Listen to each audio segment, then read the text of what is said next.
Binoto ko straight PDP laban. Ito yung lumabas, mga NPA.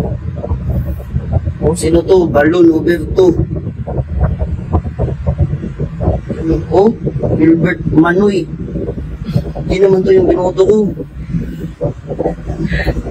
Manoy. Busita pangalan pa lang, buisit. O to. Makaliwang buko to. Yung nakita po niya, yung po yung ballot face. Pag pumipili ka kasi, bigla kang papakitaan muna ng ballot face. Ito yung 12 na pinili mo. So, pag pinindot mo na kasi yung cast, mawawala na yon. Bigla na lang papalit doon. Ay yung sa QR code, mabe-verify mo ngayon. Pag pinundot mo yung QR code, yung sa QR code, lalabas ngayon yung mismong ballot ID at saka yung encrypted na script. Doon kasi sa script, minsan may nakalagay na pangalan ng isang kandidato, minsan ganyan, pero hindi po nangangulugan na yun ang binoto nila. Kasi marami mong Pilipino hindi nakakaintindi niyan. Tulad nung nag-upload nito, akala niya yan na yung boto niya. Hindi. Yan ho yung laman ng balota. Ibig sabihin, para magkaroon ng muka yung balota, ito yung itinipe yung gumawa ng website. Ito yung itinipe niya dyan. Meron yung bagong chismis na umiikot. Nag-umpisa na ho kasi ang internet voting sa ating mga kababayan na OFWs. Ito nga, na meron nag-upload ng video na dinaya daw sila. Hindi raw lumalabas yung kanilang boto sa balota. Oo. Anong pinakita? Ito yung pinakita nila. The result of your ballot lookup. Verify that your ballot has been correctly submitted. This is your ballot content. Ayan, ballot content, blah blah. Yung screenshot niya, tapos sinare. Ayan, yung kanyang boto. Yan, ito raw yung kanyang balota. Tapos nagulat daw itong mamang ito, nakita niya may pangalan si Tulpo, Tulpo Ben Bitag, Tulpo Ben Bitag, Tulpo Ben Bitag, etc. etc. Red voting ito.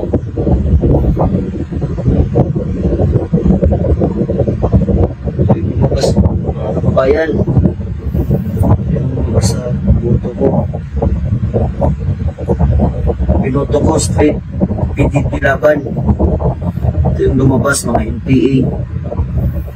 O sino to? Balon Uberto. O Gilbert Manoy. Hindi naman to yung binoto ko. Manoy. Busita pangalan pa lang, buisit. O ito, binoto ko to, Marites. Poster ito, NPA ito. Totoo naman. Partido lakas ng WhatsApp. Oh, ba si ano? Emilia, Ramon, Emilia. Uy, kaya check ba yun? Rata naman to. Si Budots pa lumabas. Umuti natin si Pastor Tibuloy. Pero di kasi nakaano si Pastor, nakalagay sa PDP. Kaya ano, pag yung ibang PDP, di lumabas. O to? Makaliwang buko to. Ang pinatutungkulan niya, mga kotsero, itong nakita niya na ito. Ito ho yan. Ito ho yung parte na yan. Kasi apparently, nasa-scroll up mo siya. Pag na-scroll up mo siya, lalabas may makikita ang mga pangalan. Ayan, Tulfo Ben Bitag, Tulfo Ben Bitag, Independent. Hindi ako marunong mag-code. Hindi rin ako marunong masyado sa internet. Pero, kapag nakakita ako ng tatlong pangalan, Tulfo Ben Bitag, Tulfo Ben Bitag, Tulfo Ben Bitag, maiisip ko na, teka, hindi ko boto yan. At ang listahan, ang nakikita ko ay hindi yung resulta ng aking binoto. Alam nga naman, binoto ko si Tulfo Ben Bitag ng 3 beses. Ang tawag ko dyan, mga kotsero, ay yung code nung application na ginamit. Bibigyan ko kayo sample. Halimbawa, dito sa sa Brave browser. Pwede ko makita yung code nito. Simple lang, makita ang code nito. Inspect. Ayan, nakikita yan sa gilid. Yan yung code. Pag binura ko to, nawala yung picture. Bakit? Kasi binura ko yung code that represents the picture. Babalik ko. Ayan, binalik ko na. Ganun lang kasimple yun. Yan yung code or source code, sinasabi ni Pointless Inc. Tsaka ni Berto. Hindi ho ibig sabihin niya na yan na yung boto mo. Ibig sabihin lang yan yung muka ng balota. Yan yung code ng itsura ng balota. Ang nakakaintindi lang yan, mga IT. Hindi ko ito maiintindihan ng ordinary mamamayan. Ang mali dito ng COMELEC, bakit nakikita yung source code? So, hindi ko alam kung ito yung source code na kung saan pwede mong mabago yung election results. I don't think ilalabas yun ng COMELEC. Kasi nasa Bangko Sentral yun eh. Nakakulong yun sa Bangko Sentral. Hindi mo magagalaw yun. Pero, ito, hindi mo siya pandaraya. Makikita mo talaga lahat ng pangalan dyan ng kandidato kasi yan yung code ng website. Lahat talaga makikita mo dyan. Lahat sila. Lahat. Lahat ng kandidato nandyan. Pero hindi ibig sabihin na yan yung boto mo. Yun yung paliwanag ng COMELEC dyan. Yung nakita po niya, yun po yung ballot face. Pag pumipili ka kasi, bigla kang papakitaan muna ng ballot face. Ito yung 12 na pinili mo.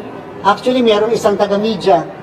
Dapat kasi bawal eh, pero sige na lang, hindi na natin para papail. Merong isa kasi nagpadala ng botante sa kanya, pinakita yung ballot face. Ito, yung 12 pinili niya. At ito yung party list na pinili niya. Later on, papakita ko sa inyo para makita nyo. Sila naman, sa kanila namang galing. And therefore, ibig sabihin, pinicture ng botante yung kanyang balota bago niya i-cast. So, pag pinindot mo na kasi yung cast, mawawala na yon.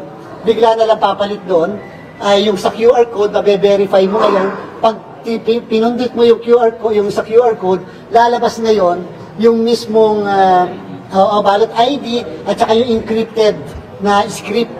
So makikita po natin yon. Doon kasi sa script, minsan may nakalagay na pangalan, yung isang kandidato, may isang ganyan, pero hindi po nangangulugan na yun ang binoto nila. Yun. Encrypted script pala to. Pero bakit nakikita to encrypted? Ang weird lang. If anything, yun lang ang mali ni COMELEC dito. No? Kasi marami mong Pilipino hindi nakakaintindi niyan. Tulad nung nag-upload nito, akala niya, yan na yung boto niya. Hindi. Yan ho yung laman ng balota. Ibig sabihin, para magkaroon ng muka yung balota, ito yung itinipe nung IT, yung gumawa ng website. Ito yung itinipe niya dyan. Para magkaroon ng muka, magkaroon ka ng UI, user interface. Talaga kung ganun lang yon, kasi yun po yung purpose ng encryption. Di po ba? So hindi po yun nangangulugan na yun po yung binoto nila. Pero nandun sa encrypted script, yung lahat po ng binoto nila. Later po, kapag ka na-translate na yon into human readable, makikita nila na yun pala talaga eksakto mga binoto. So yan po ay paraan to protect, security po yon, to protect yung mismo mga boto po natin. Meron po kasi na may mga iba nagkakalat sa abroad.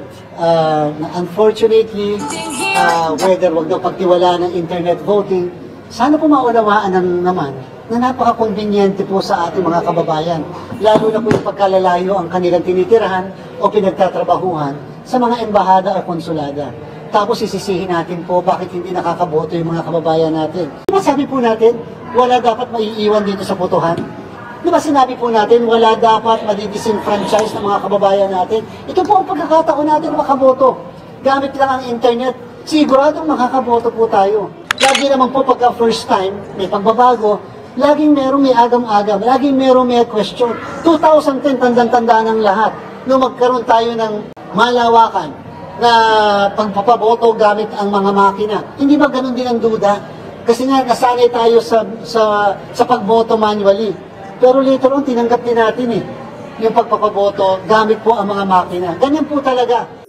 Meron dalawang bagay or dalawang dahilan kung bakit ginawa ito ng mga DDMs. One is, para sabihin na may anomalya yung eleksyon para kapag natalo yung mga kandidato nila sa PDP, meron silang babalikan na parang sinasabi na, nagkadayaan naman ganito, ganyan. That's one. And another is para isipin ng taong bayan na nagkadayaan itong eleksyon na to dahil si Marcos ang nakaupo at gusto niyang palawigin ang kanyang kapangyarihan bilang Pangulo. Yan, yung mga galawan ngayon ng mga PDP. Mga padapa Pero again, mga kotsero, para sabihin mo nagkadayaan dahil lang hindi mo naintindihan to, may problema ka. Ibig sabihin, malisyoso ka. Kung sino naman yung nag-upload yan. Malisyoso ka. Hindi mo lang naintindihan, nagkadayaan na. Ang automatic mo na pinuntahan ng utak mo pagdating sa mag-intriga. Chismoso ka na lang pag gano'n.